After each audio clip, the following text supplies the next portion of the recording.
Hello and welcome to this video. On this video, I'm going to be going through the 10 greatest bass players in music history, right? So the key word here is history. This is the third in the series I've done. I've already looked at drummers and I've already looked at guitarists. And when we get into the bass, there's a couple of decisions we have to make when deciding on who are the bass players that came in and change the history of bass, move the history of bass forward, key players in the development of bass playing. Now, one of the things we have to consider is, are we going to consider double bass or electric bass? Now, electric bass first gets recorded in 1953 and doesn't really start to really get played until the late 50s, early 60s. So it's been around for relatively a short time.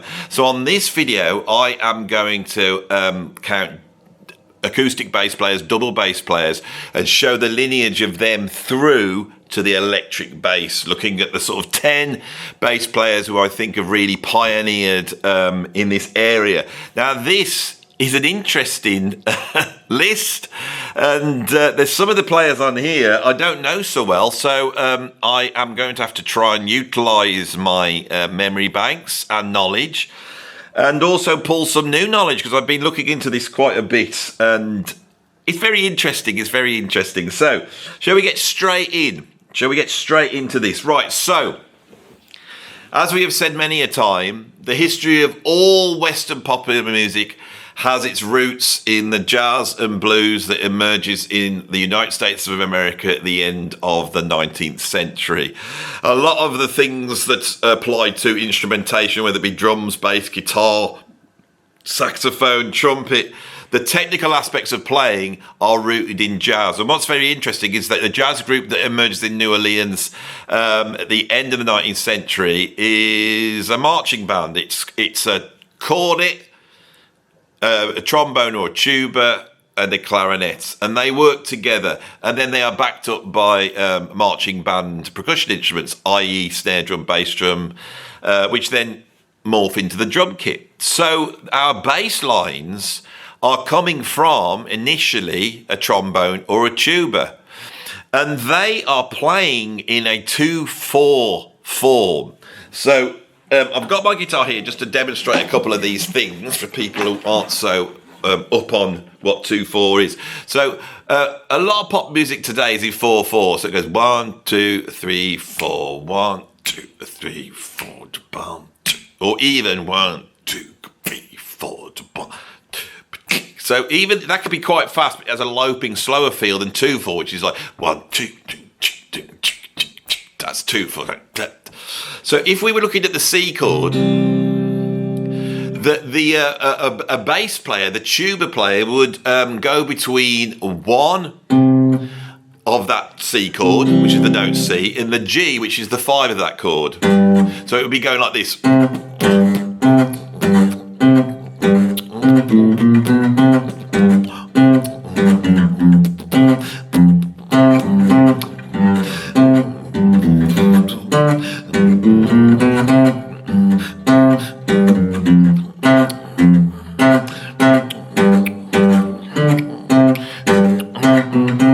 That sounds very hokey to us because it's harking back to another style of bass playing. Now, of course, the early jazz recordings, the double bass was hard to hear on it. It wasn't an instrument that worked well in the recording process. A trombone was much better, much punchier.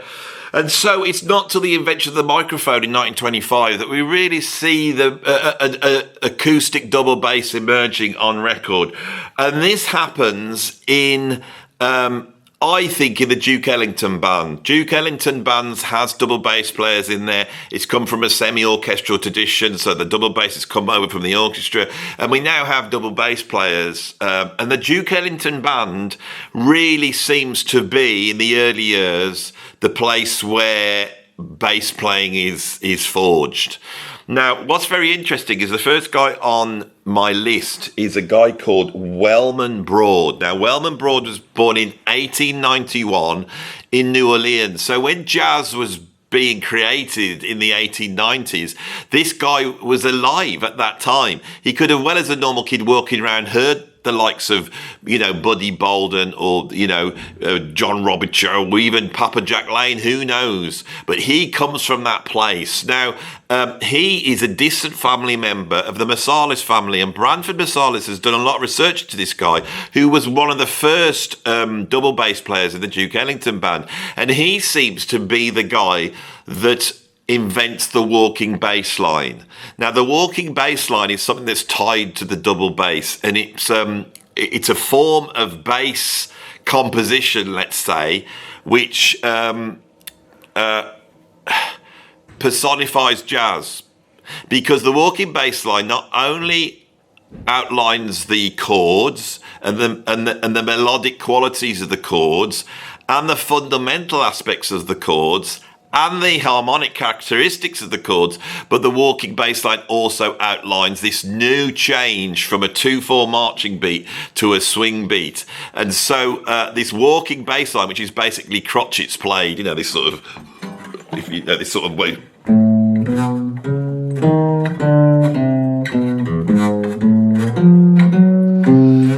That there, a bass player there, by doing that, everything's there.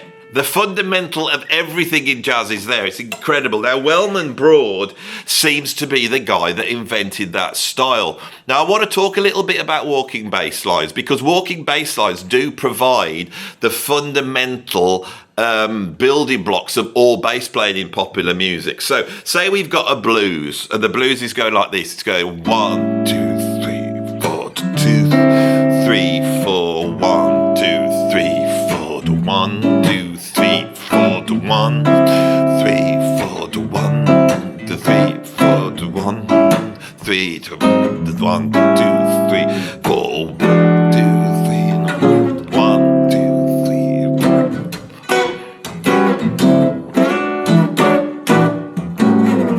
So that's your blues, a very early sort of jazzy blues. I mean, the original guys in the 1920s would have been going.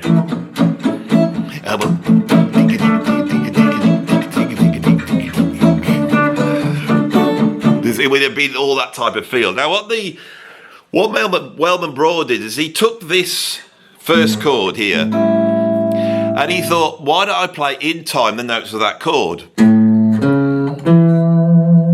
And then when the next chord comes in, I can play the notes of that chord as well. So we would get this.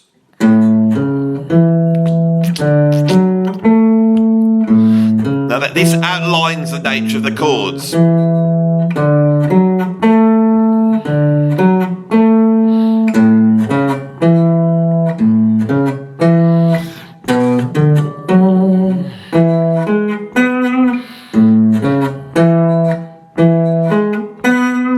That outlines the nature of the chords. Now, we could start to add into that, and I'm going to add in one note.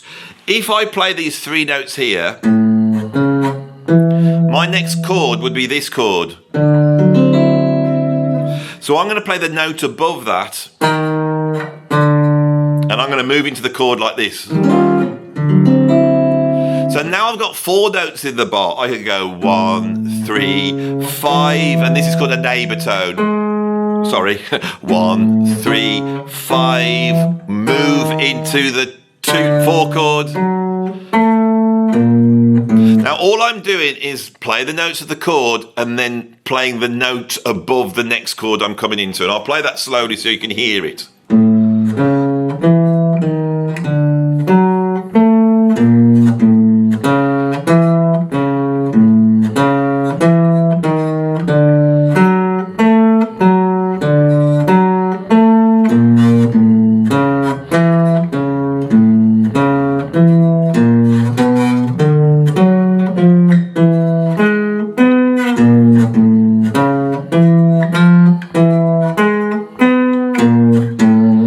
I took a few liberties there. There's one point where rather than coming in from above, I came in from below. That seemed to work. And also I did stick a little 2 minor in there because it's getting a bit boring. And that's what jazz musicians do. They start to stick more stuff in.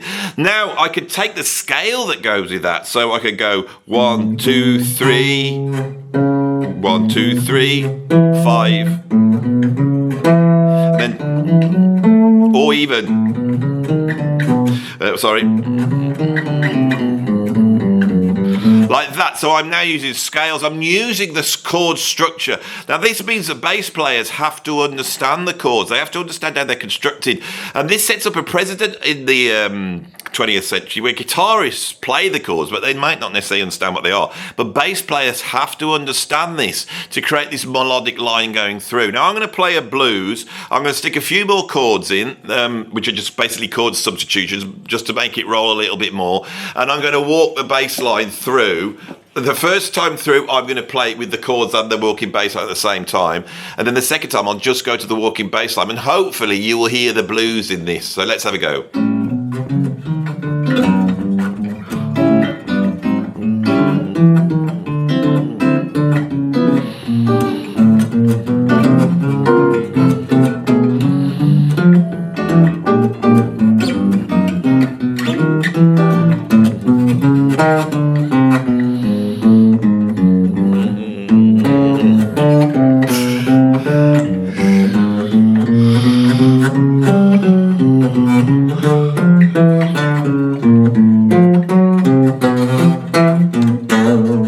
So that is your walking bass line. That is basically what Wellman Broad invented. Now this is going to pop up as we now go through our history, because the next guy really to take bass playing by the neck and just boot it, you know, further forward by adding more techniques to the bass playing would be Jimmy Blanton. Now Jimmy Blanton is a key bass player, also arriving after Wellman Broad in Duke Ellington's band, and having sort of quite profound effect on bass playing, becoming, I think, the main influence. Jimmy Blanton is really the equivalent of Charlie Christian. He was born in the early 1920s, I believe, same time as Charlie Christian. He joined Duke Ellington's band. Charlie Christian joined the Benny Goodman group, and then he came in and revolutionised this and was featured by Duke Ellington. He brought in a couple of new techniques to jazz bass playing. One was a sort of pizzicato technique, so this is where we start to get the bass solo coming out, and one was a sort of arco, bowed technique. He expands that, but he was also able to do solos, and he had more virtuosity. He, in the late 1930s, participated in some of the legendary Minton sessions, which basically provide the groundwork of bebop. Jimmy Blanton is the bass player that pushes the double bass forward to the point where it can accommodate bebop. And on those sessions was Charlie Christian. And bizarrely, in 1942, they both died of tuberculosis. So if we look at the 20th century popular music, and we look at the electric guitar and the bass, and look at the two founding fathers of those two forms, right? Bizarrely, they both came in at the same point, participated together in the same jam, so they were in the same social circle, and then died at the age of 23. Their job done. Guitar and bass sorted for the rest of time. It's absolutely incredible. Jimmy Blanton is such an important bass player.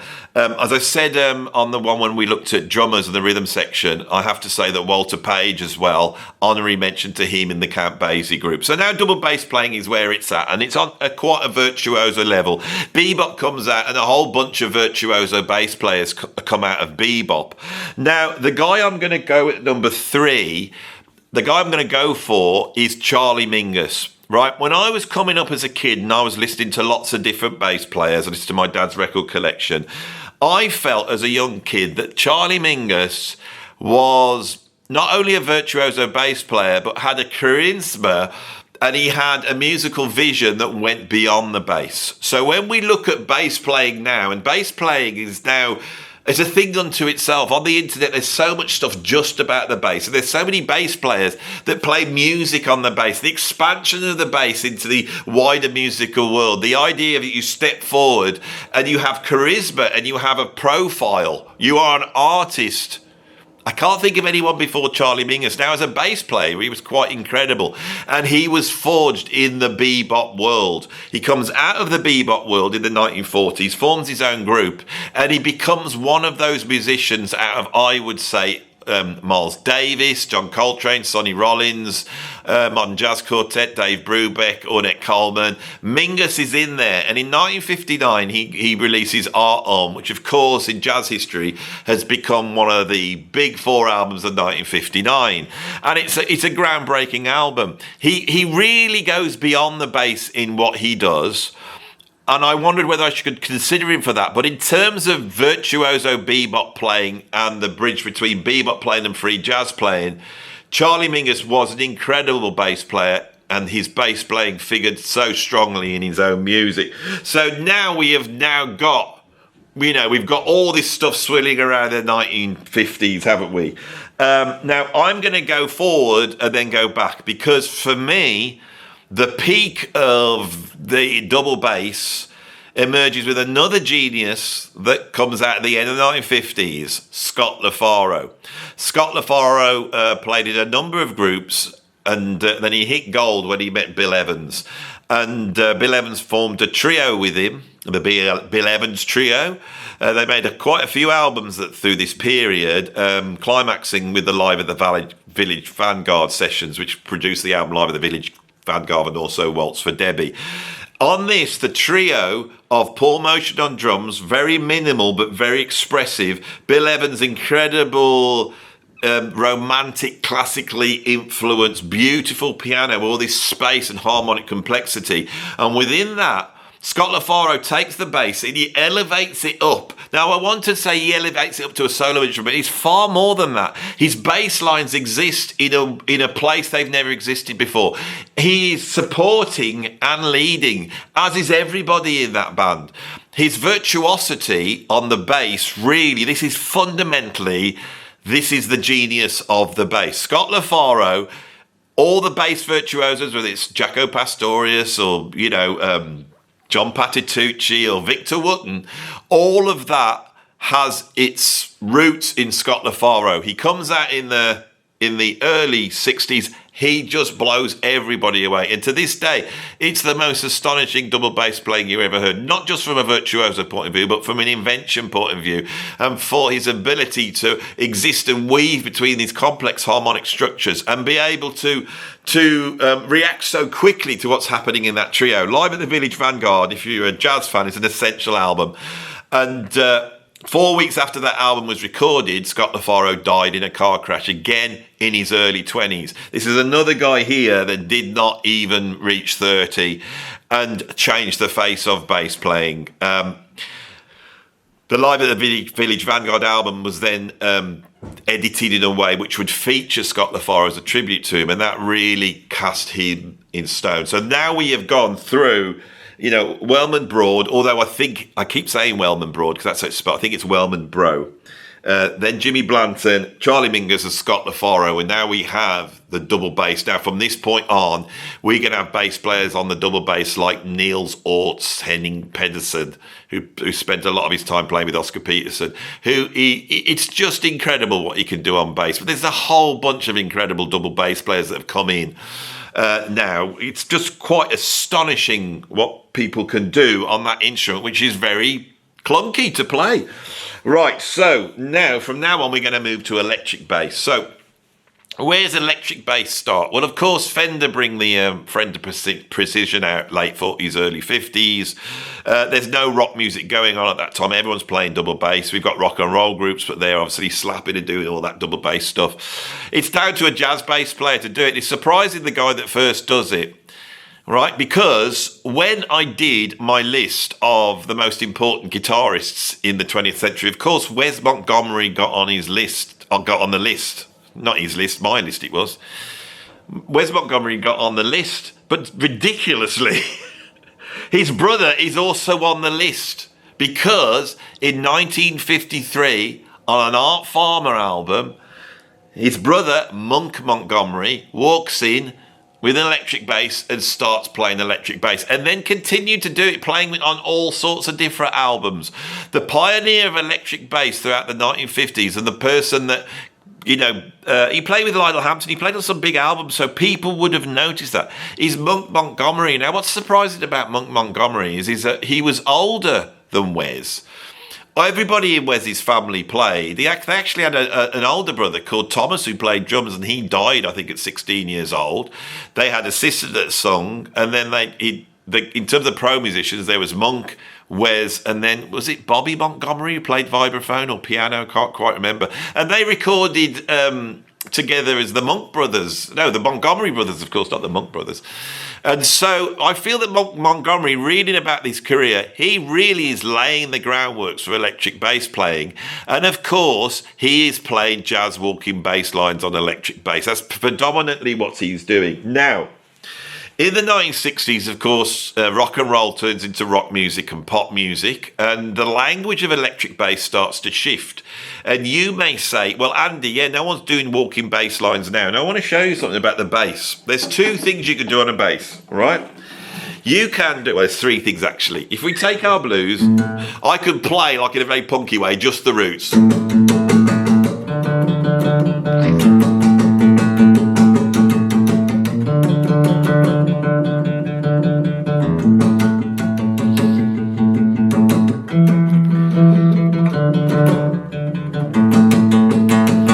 Now, with rock and roll and that sort of democratization of music and people coming in and expressing themselves in a simple way, this sort of bass playing starts to emerge. Often with a plectrum, the guitarist who wasn't, extrovert enough to get the lead guitar gig, so they stick a bass in his hand, so he starts to start playing bass. And then as heavy metal comes in and they start to have riffs, a lot of guitarists get demoted to bass, so they just look at the guitar riff and they start to double it up, right? Now that style's very, very important. I haven't got anyone to represent that on this list. The guy that I did have, and I shifted him off for the person I'm about to put in now, was Jack Bruce. So there's another honourable mention. I think in Cream, Jack Bruce is an early pioneer. He was a jazz bass player as well, and he's very exploratory. But he also, I think, if you think of,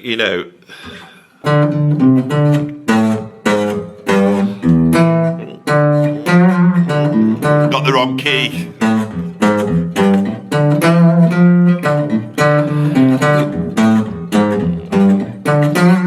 Got it. Fourth time I got it right. That bass line hooked up with the guitar is where heavy rock comes from. But there's a language of bass playing that's much more complex, and it is basically the application of the walking bass line to an 8th note or 16th note feel pop song, which is often blues derived. We're talking about all the pop sessions on the Stax label, on the Motown label. And the bass player I could point to, there's a whole bunch of people we could point to at this point, but I think I'm going to give it to Kaye. Kaye is an incredibly versatile virtuoso bass player. She comes in an electric bass with the early electric basses, which weren't that punchy. She gets this punchy sound with it, and she takes the walking bass line and she starts to punch it up with more pop sounds. So where in rock and roll you might be going, or probably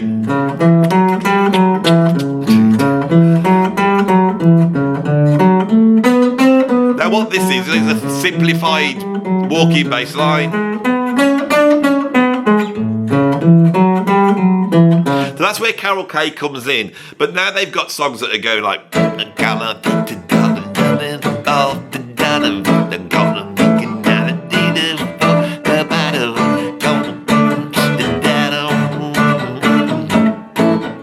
so she could have walked through it. She's going to go boom, boom, boom, boom. But that walking line doesn't sit so much in this much choppier sort of 4/4 beat. So what she does, she takes that walking bass line, takes the notes of the chords, and starts to funk it up. So you might get.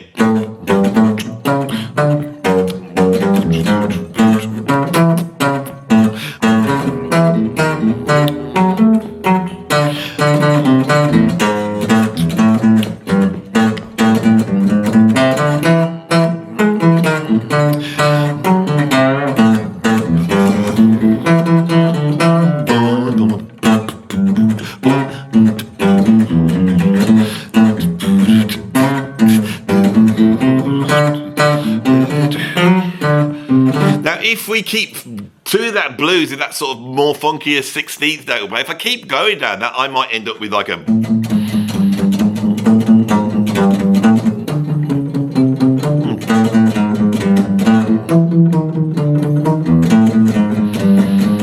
Now that bass line is basically an adaptation of the bass line off the Mingus album, Boogie Stop Shuffle. And Carol Kaye, on the Batman theme, she plays bass on that. I think she does anyway. So we now get the Boogie Stop Shuffle bass line is like, what is it?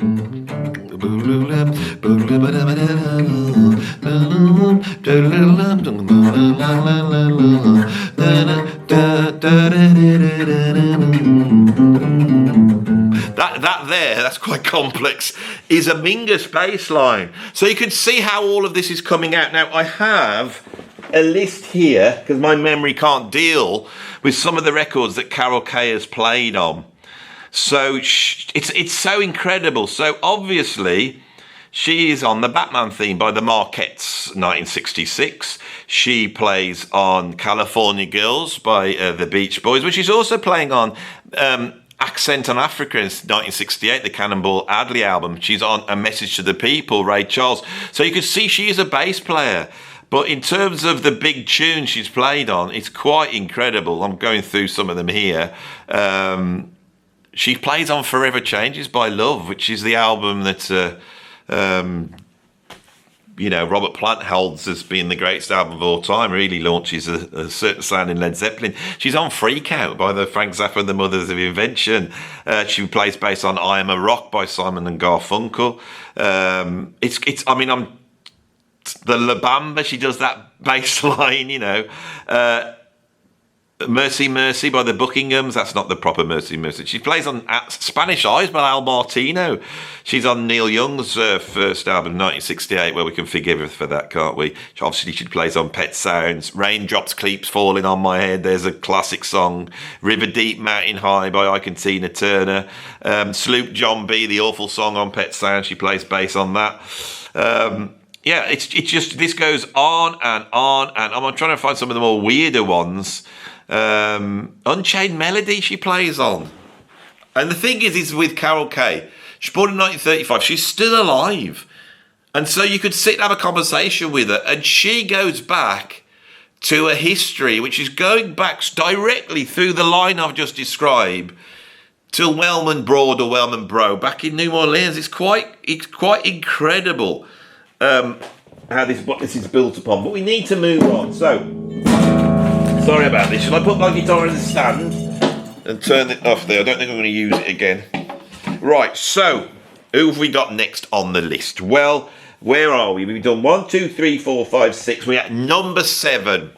Now, in the 60s, the electric bass comes out, and then the electric bass starts to get modified. They are able to bring the action down, get the strings perfected, start to look at the design of frets, and most importantly, I think, they bring out the active bass, which makes the bass a lot more punchier. And a guy that comes in and is almost like miraculous in his vision for the bass is the bass player John Entwistle with The Who.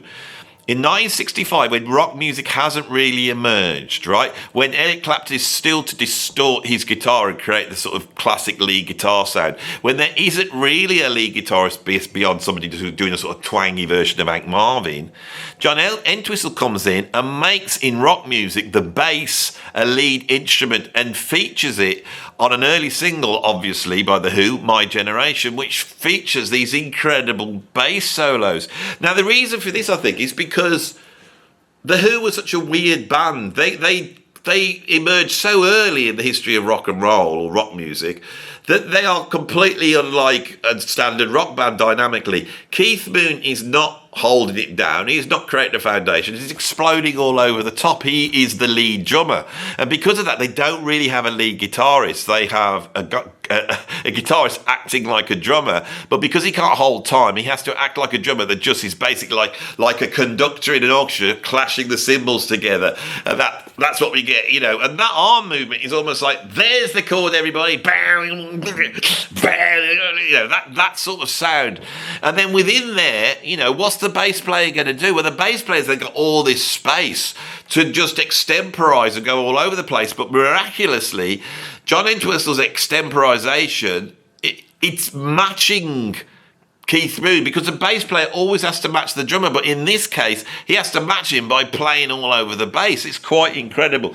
John Entwistle, I think, is the beginning of everything we're going to see on the bass. Every musician that expands it with a certain technique or a sound or extends the range of it, all the way up to the modern bass players like Michael Manring and Steve Lawson and Victor Wooten, that have taken the bass and taken it way beyond the vocabulary we would expect. They all really, in a way, are rooted back with John Entwistle. And if we take sort of the 60s and we look at Carol Kaye and John Entwistle, those are two great starting points to look at the world of electric bass. Even Jack Bruce is coming in really after John Entwistle. So I'm going to give it to John Entwistle. Now, the guy I've got at 8 on my list is one of the rare musicians where we can point to them and say they invented that technique. Now, it's not quite true, but when we look at slap bass, now I love slap bass, right?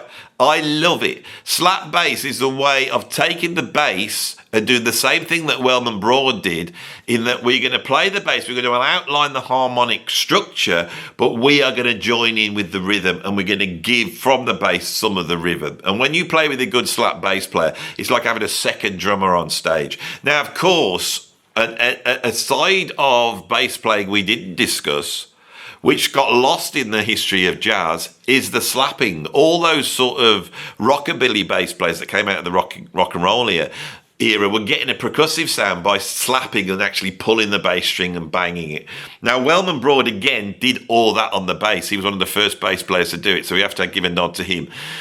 But that sort of slapping style, the Larry Graham, who's the bass player, got number 8 in Sly and the Family Stone, he brings that into the electric bass. And on a series of singles, he brings in, I think the first one being, what was their first single? Oh, come on, Andy. He brings in the old thumb.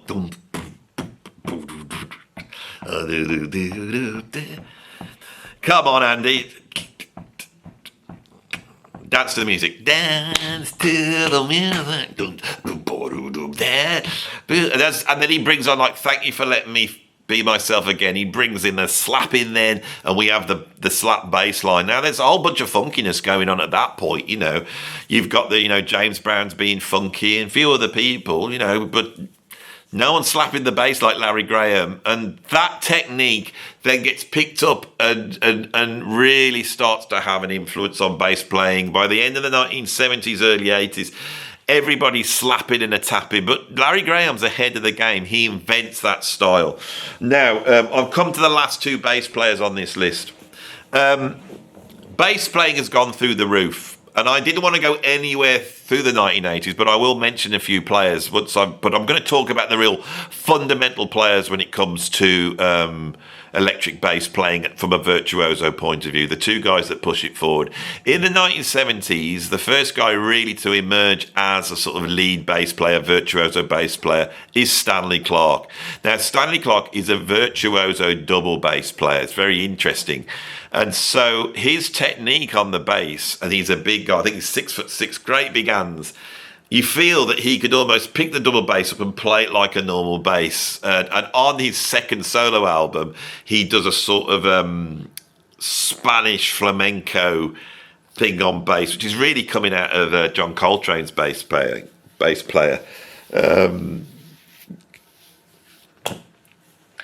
Come on, Jimmy Garrison. Jimmy Garrison, who did a lot of this sort of flamenco strumming of the bass, It's quite astonishing with Stanley Clarke because he moves to electric bass. Now, a lot of double bass players were doing that. Ron Carter also played electric bass. David Holland also played electric bass at this time. But they were predominantly known as acoustic bass players, and they could play some nice electric bass, but they were double bass players, acoustic bass players. Stanley Clarke moves out to electric bass, and he plays it for the first time possibly on the first Return to Forever album. And he just blows everybody out the window. It's incredible what he achieves. And so he is one of the first bass players who is proficient on double bass and electric bass. Now, if we look nowadays, there's bass players like Christian McBride, and they can play bass. Steve Robdy in Pat Metheny's group. They're adept on both. But he wasn't either or. Stanley Clarke is the guy. He comes in and he's a virtuoso, not just doubles on it, but he's a virtuoso. He takes on the slap techniques of Larry Graham. He takes on the sort of lead finger playing of John Entwistle. I think he sounds very similar to John Entwistle in the way he plays his bass solos. And I love Stanley Clarke because Stanley Clarke also, being hugely influenced by John Coltrane, brings an abandoned and free improvisatory approach to the bass. When I hear Stanley Clarke playing the bass, I feel I'm listening to a musician who is flying in the same way as a John McLaughlin would fly, or a Coltrane, or a Miles Davis. He does solos. These aren't prepared licks. And when he's driving a band, the sort of thunder that he brings underneath it, and this sort of very fast 16th note, insane sort of Motown bass play, but played so aggressively. Stanley Clarke's my man. I absolutely love the guy, but I've got to mention the guy we've got at number 10, who I finished this list with, who, of course, is Jaco Pastorius. Jaco Pastorius is much more of an electric bass player. He got round not being a double bass player by ripping the frets out of his bass and playing fretless bass. He becomes the first great pioneer of fretless bass. He really invents the sound of the fretless bass. If you play fretless bass now, anybody picks up a fretless bass and play it, straight away you're trying to sound like Jaco. You don't realise it. You have to work on the fretless bass to not sound like Jaco. He brings in a whole bunch of techniques. What would they be? Playing bass solos, orchestrated bass solos, the sort of chops to play sort of bebop lines and that sort of vocabulary on the bass, extending the range of the bass, using harmonics. It's a whole bunch of stuff he uses. He also utilises things like loopers, very primitive loopers, to build up the bass, which has gone on to create a whole world all of its own. Jaco Pastorius is almost like the summation of electric bass, and he opens the doors to a whole bunch of bass players throughout the 1980s. I'm briefly going to mention them now here. I think after Jaco, we get Jeff Berlin and we get Jonas Hellborg. They sort of come in and everyone's going, oh God, who are these two guys? And then we get John Patitucci emerged in the mid-80s with Chick Corea's electric band. He's playing a 6-string bass. Now, Anthony Jackson, he could have well made this list. He's done all this 6-string bass stuff in the 1970s. And we get that guy that was in Tribal Tech with Scott Henderson. The guy with Scott Henderson, you know what he's called, don't you? Yes, I'll tell you, when I do these videos, a few names might escape me. I do know exactly who that bloke is, but I can't remember him right now. But he was very important in the history of pushing the bass forward. And now, as I say, this has gone on, and we've got some incredible bass players around now that are almost like, it's astonishing what they do, and they have really transferred over to the internet. So, you can look at Rick Beato and think that's a big music YouTuber with his 5 million subscribers, but Davey504, whatever his name, he's got 15 million subscribers. That's the interest in electric bass. It's quite strange. Now, why is that? I think that if you're on an Instagram video and you're playing the bass, because we've described the history of it, you do everything. Rhythm, lead, the harmonic fundamentals, the groove. You can listen to a solo bass player and it's enjoyable because all the musical attributes are there.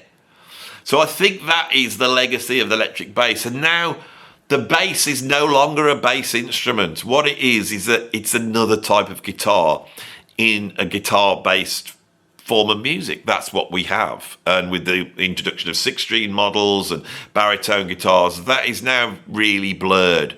It's been very exciting. It's very interesting. Now, I do like someone playing a 4-string bass and, you know, playing a groove and doing the job of doing all that funkiness. But that's because I'm an old curmudgeon, and that's no help at the end of a video like this. So I will stay open-minded and celebrate all the wonders. So I hope you enjoyed this video. I hope it was educational. It's been an education to me, really looking at Wellman Broad and Monk Montgomery. I didn't know about them at all. So that's been a welcome. It's filled in a few gaps for me. And I think when we're looking at the history of popular music, a re-evaluation based upon the introduction of the electric bass and what that brings to popular music. And I have to say, we have to hand it to Carol Kaye and a few other bass players at that time, like the guy that was on some of those Stax recordings with Al Jackson, you know, the guy that played on What's Going On, you know, that bass player. I've forgotten his name as well. So we got at the end of this video, there's 2 bass players, I can't remember. We've got the guy that played on What's Going On, James Jameson. It's there all along. I know, it's not like I don't know these people. It's just, I have a mental blank. It's like walking into a room and going, what did I come in here for? And then the guy that plays with Scott Henderson in Tribal Tech. Oh, come on, Andy. Why can you not remember his name? He's amazing. Bloody wears a hat. Got, you know, a bit of stubble. Wears a hat. You know, what's his name? That's doing my head in. Bye, everybody. You can tackle yourselves. I'm not going to things now. I'm going to take out the John take out the car. John take out ones. I'm going to section. No, where is this? That's it. John take out this. Don't this. Here's something like this. Can't find John take out. Of course. The end of the video anyway. Most of you have gone. Gary Willis. I'll have to remember that. I'll have to remember Gary Willis. Pulled this album out. Brilliant album. What an album that is. Scott Henderson, Gary Willis, Reality Check. This is their most over-the-top, proggy, prog metal, insane, bloody ridiculous, sort of funny, loads of... It's just an amazing album. So if you don't know Tribal Tech, I'm going to give him a push there. Love Scott Henderson. It's been on the channel. My favourite guitar player. So thank you all. Subscribe. Become a member. Like the video and comment. Go over to Patreon, become a free member, costs you nothing. And if you are a free member now, become a paid member, I need the cash. I got a PayPal tip jar. You know, you're watching this for nothing, aren't you? So you can put some money in my PayPal tip jar. I've got acid now. Yeah, PayPal tip jar. What else could you do? Go down and look at the links down below. I've got a Bandcamp with like loads of albums on. You could go and listen to all my music. You want to go and have a listen to my music? I've got something. There's an album on there with my friend Mark Hartley, one of the most incredible bass players you've ever heard. And it's called Bass Over Apex. It's all insane bass playing. Go and check that out. You'll have to become a subscriber to listen to that one. Anyway, I'm done. Thanks for watching. See you on the next video. Bye bye.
Thank you.